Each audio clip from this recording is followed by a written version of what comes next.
Essex won away from victory after 14-wicket day. Hosts Lancashire were in deep trouble going into day 3 at Emirates Old Trafford, as a top-order collapse had left them 32 for 5 in reply to Essex's 391. Lancashire are unbeaten this season, but in deep trouble here, and it was down to Phil Salt and Luke Wood as the two batters at the crease to attempt to salvage something for the Red Rose and avoid defeat.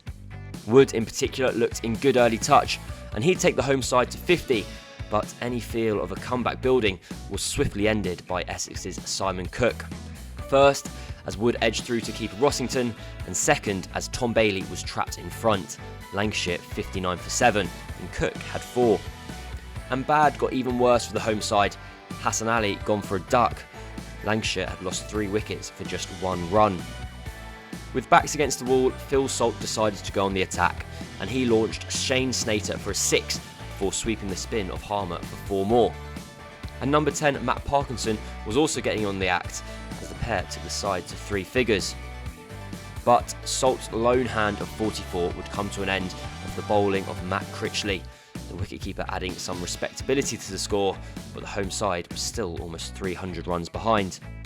And in the very next over, it was all over. Parkinson finding the man on the boundary, as Lancashire were all out for 103. Salt the only innings of note with 44, and Cook the standout bowler with 4 for 18. Essex had no hesitation in sticking Lancashire straight back in and enforcing the follow-on, and openers Wells and Jennings had 4 overs before lunch to navigate, which they did so without issue, but also without any runs, none for none at the break, and the deficit 288. But Essex would make the breakthrough immediately after lunch. Jamie Porter clean bowling Keaton Jennings with a beauty to leave Lancashire 2 for 1. Wells and Bohannon batted for an hour together to add 30, but Bohannon would fall to Harmer as he was caught at short leg. And Essex would soon have another, Wells pulling Cook straight to square leg, the hosts 45 for 3, and facing the potential of a 3-day defeat. But the experienced pair of Stephen Croft and Dane Villas then saw their side through to the tea break without any further loss. Lancashire 65 for 3 at the break, Croft on 14 and Villas on 11. After the interval and the pair found runs starting to flow, both striking boundaries with increasing regularity, and Dane Villas even striking Simon Harmer for a 6. The pair took their side past 100 and the partnership stood at 78 when Essex would next take a wicket. Croft caught in the deep for 39 after sweeping Harmer. But Villas continued onwards, and 2 boundaries in 1 Harmer over took the Lancashire skipper past 50 for the 4th time this season.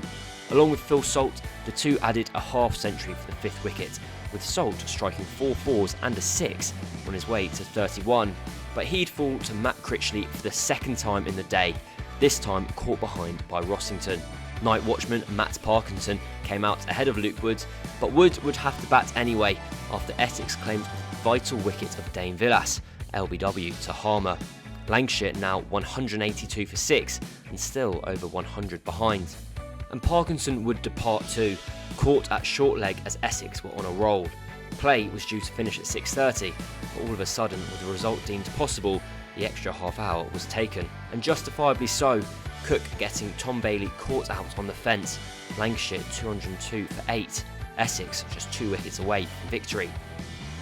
Which became 1 wicket when Hassan Ali, in his final game for the club, found the fielder on the boundary to give Harmer his 5th wicket of the innings and his first 5-wicket haul of the season.